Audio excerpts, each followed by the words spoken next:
नमस्कार साथियों, unique politics पर आप सभी का स्वागत है। मैं उमेश झिलमिलिया। साथियों, आज बहुजन समाज पार्टी की बड़ी बैठक लखनऊ में हुई। उस बैठक में मायावती जी ने ज़्यादातर पिछड़े समाज के नेताओं को बुलाया। हमने ये बात पहले भी कही कि किसी भी हाल में 2027 में बहुजन समाज पार्टी सरकार बनाने जा रही है, ये हमने कहा। लेकिन आज मायावती जी ने कहा कि 27 में सरकार बनेगी।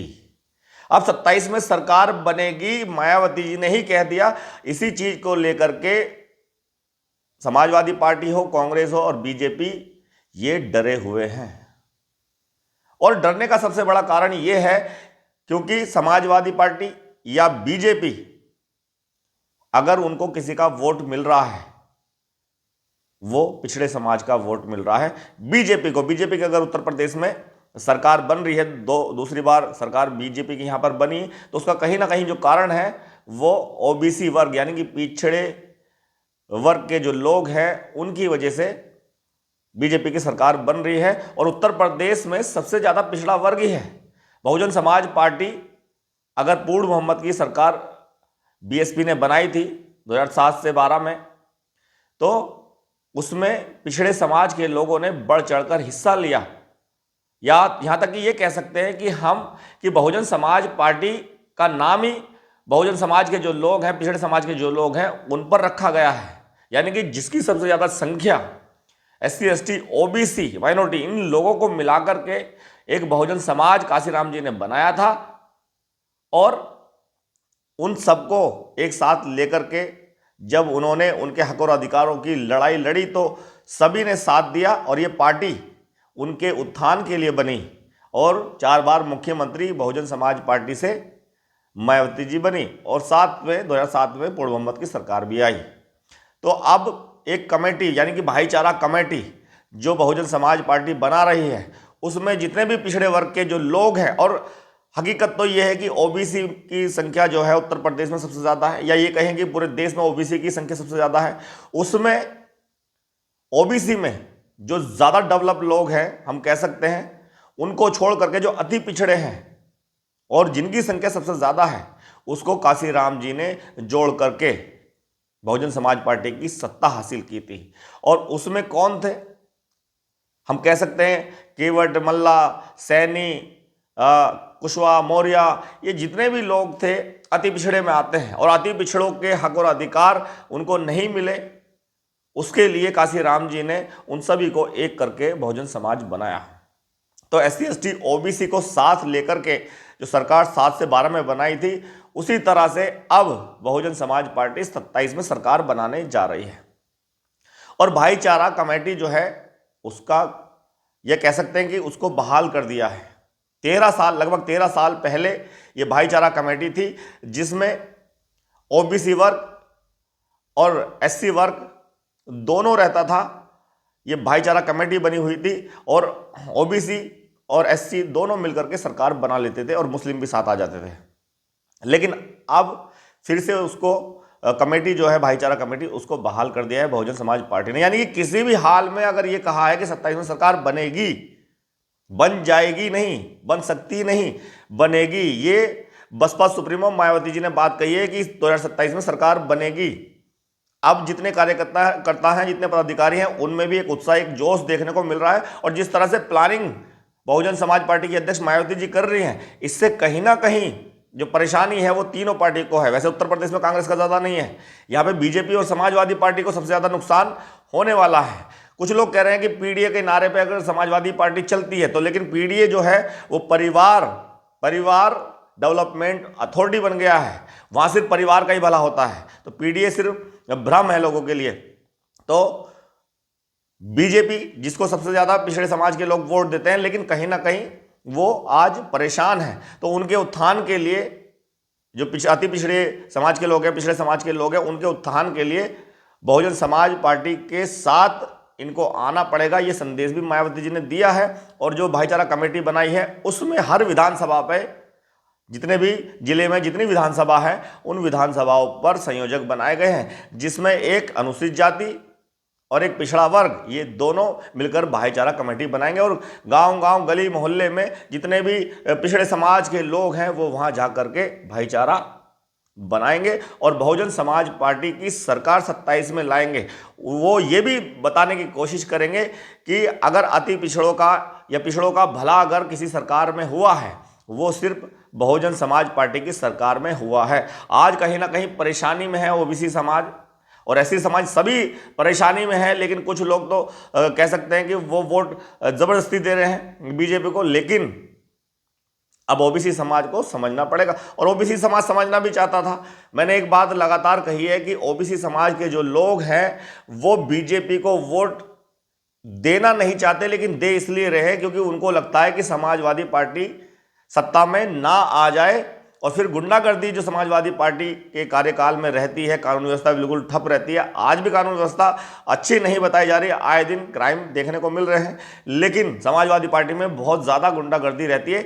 उसके डर से सबसे ज़्यादा पिछड़े समाज के लोग उसी के डर से बीजेपी को वोट देते हैं कि अगर सरकार समाजवादी पार्टी की आ गई तो ज़्यादा गुंडागर्दी हो जाएगी, इसीलिए वो बीजेपी के साथ चले जाते हैं। जाना बीएसपी के साथ चाहिए, जाना भी चाहते हैं बीएसपी के साथ, लेकिन कहीं ना कहीं जो एक माहौल क्रिएट हुआ है कि बीएसपी नहीं जीत सकती, इसीलिए वो सोचते हैं कि अगर बीएसपी नहीं जीत रही तो समाजवादी पार्टी ना जीती तो बीजेपी के साथ चले जाएं। लेकिन आप जिस तरह से सक्रियता बहुजन समाज पार्टी की बनी है, मायावती जी की बनी है, उससे कहीं ना कहीं पिछड़े समाज के लोग खुश भी हैं और ये कमेटी जो भाईचारा कमेटी बहाल हुई है, इसका फायदा बहुजन समाज को मिलने वाला, बहुजन समाज पार्टी को मिलने वाला है और कहीं ना कहीं समाजवादी पार्टी और बीजेपी को बड़ा नुकसान, बड़ा झटका देखने को मिलेगा। यानी कि बहुजन समाज पार्टी जब भी मजबूत होती है तो बीजेपी डाउन हो जाती है। आपने देखा कि जब जब बीएसपी मजबूत थी उत्तर प्रदेश के अंदर, तब तब बीजेपी डाउन थी, लेकिन जब जब बीएसपी कमजोर हुई तो बीजेपी यानी कि बढ़ गई। यानी कि समाजवादी पार्टी, लोग ये भी कहते हैं कि समाजवादी पार्टी जो है वो कहीं ना कहीं अंदरूनी गठबंधन में बीजेपी के साथ है।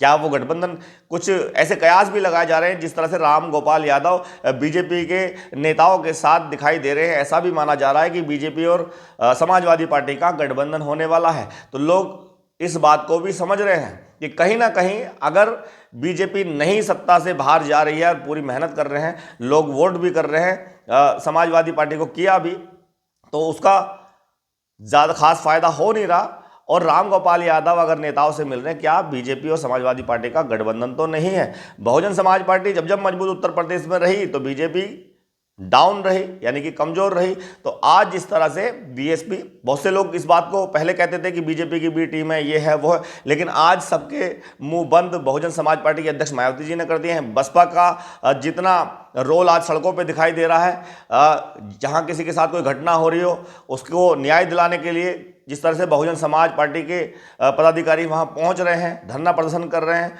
और बीजेपी के खिलाफ लगातार जिस तरह से सक्रियता मायावती जी की नजर आ रही है साफ साफ, तो सभी के मुंह तो बंद हो चुके हैं। अब वो कहीं ना कहीं डरे हुए हैं और परेशान हैं। समाजवादी पार्टी और कांग्रेस और बीजेपी, ये तीनों के तीनों परेशान हैं, लेकिन सबसे ज्यादा परेशानी कांग्रेस और समाजवादी पार्टी को होगी। कांग्रेस को तो इस बात का पता है कि बहुजन समाज पार्टी बड़ी मजबूत है और सिर्फ उत्तर प्रदेश में नहीं, देश के हर कोने में, हर राज्य में बीएसपी का जनाधार बहुत मजबूत है और बीएसपी जैसे जैसे मजबूत होगी और जिस तरह से वो काम कर रही है तो सिर्फ उत्तर प्रदेश में ही नहीं, हर राज्य में बीएसपी का जनाधार बढ़ जाएगा। यानी कि लोग बीएसपी से जुड़ने शुरू हो जाएंगे। ओबीसी अगर भाईचारा कमेटी उत्तर प्रदेश में 27 के चुनाव के लिए बनाई जा रही है तो सिर्फ ये उत्तर प्रदेश की बात नहीं है, पूरे देश में ये भाईचारा कमेटी बनेगी और पिछड़े समाज के जो लोग हैं वो बहुजन समाज पार्टी के साथ जुड़ेंगे। और बहुजन समाज के जो लोग हैं, जो पिछड़े वर्ग के लोग हैं, वो इस बात को मानते भी हैं, जानते भी हैं कि बीएसपी के कारण ही सांसद, विधायक, मंत्री अगर ओबीसी समाज के लोग, पिछड़े समाज के लोग बने हैं तो वो बीएसपी की देन है।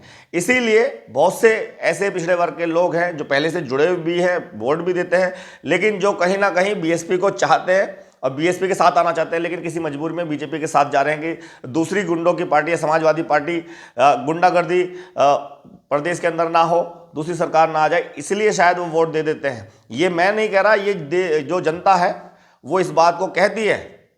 कि समाजवादी पार्टी की सरकार में जिस तरह से गुंडागर्दी नजर आती है, दिखाई देती है, तो इसी वजह से डर लगता है कि मिशन से हट गए हैं, बसपा के लिए बोलते हैं वो, फिर कहते हैं कि कांग्रेस उस चीज को पूरा कर रही है। लेकिन सच्चाई ये है कि बहुजन समाज पार्टी ही बाबा साहब का मिशन को लेकर के चल रही है और कोई सी पार्टी नहीं है। सब झूठा दिखावा करने में लगे हैं, क्योंकि आपने देखा कि पीछे किस तरह से SC व ST के अंदर जिस तरह से क्रिमिलेयर में वर्गीकरण की बात हुई थी, उसमें कांग्रेस का समर्थन क्या था और बीजेपी का समर्थन या समाजवादी पार्टी का समर्थन किस तरह का था, आपने सब कुछ देखा है, आपकी आंखों के सामने है। तो ये सिर्फ दिखावा करते हैं। बाबा साहब का मिशन जो है वो सिर्फ बहुजन समाज पार्टी लेकर चल रही है, बाबा साहब की विचारधारा को वो लेकर चल रही है। कांग्रेस ने तो यहाँ तक की बात कही थी कि आरक्षण को खत्म हम करेंगे। मैं डायरेक्टली ये कह रहा हूं कि उन्होंने ऐसा नहीं कहा, उन्होंने ये कहा कि अभी वक्त नहीं आया, समय आएगा खत्म कर देंगे। तो इसका मतलब अभी तो बीजेपी की सरकार है केंद्र में, तो वो ये तो नहीं कह नहीं सकते कि अभी खत्म कर दें। लेकिन उनका कहने का मतलब सीधा सीधा इंटेंशन उनकी ये थी कि सरकार हमारी आएगी तब खत्म होगा।